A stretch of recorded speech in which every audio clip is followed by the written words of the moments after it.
नमस्कार, city post के इस खास पेशकश में आपका स्वागत है। मैं हूं श्रीकांत प्रत्युष। आपके जहन में सवाल उठ रहा होगा कि चुनाव की हलचल बढ़ गई है, लेकिन कौन जीतेगा, कौन हारेगा, किसकी सरकार बनेगी। तो अभी तक जो सर्वे सामने आ रहे हैं उसके अनुसार एनडीए की सरकार बन रही है, लेकिन ये भी सच्चाई है कि महागठबंधन बहुत कमज़ोर नहीं दिख रहा है।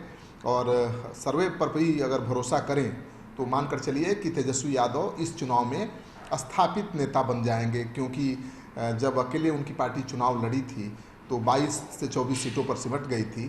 अगर तेजस्वी यादव को सर्वे में भी 50 से ज़्यादा सीटें मिलती हुई दिख रही हैं, इसका मतलब है कि तेजस्वी यादव स्थापित हो जाएंगे इस चुनाव में।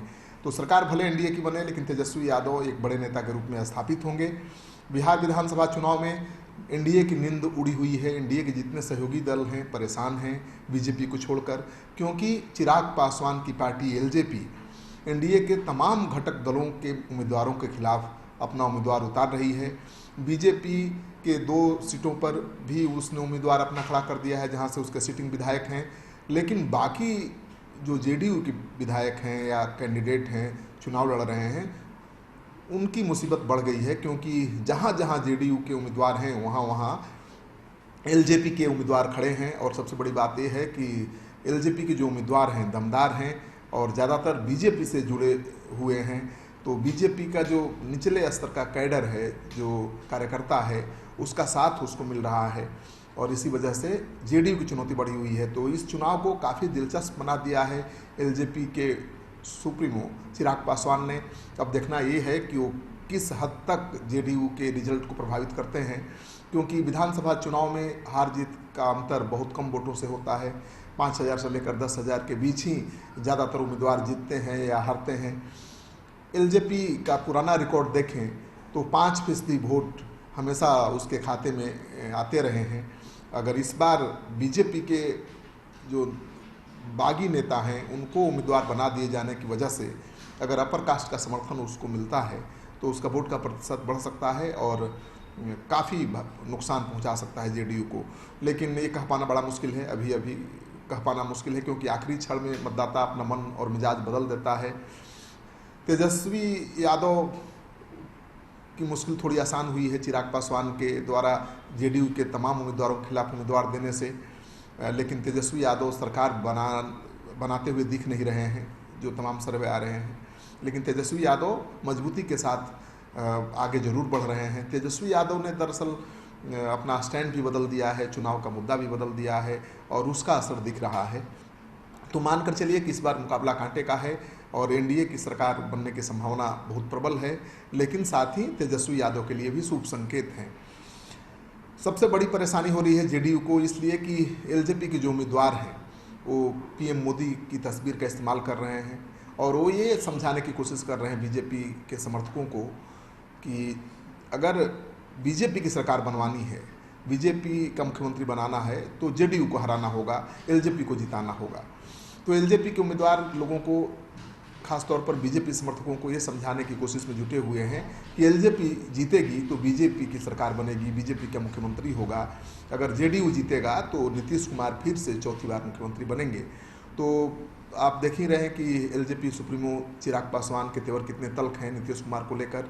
नीतीश कुमार बिल्कुल उनको पसंद नहीं है और उनके वजह से ही अलग वो चुनाव लड़ भी रहे हैं।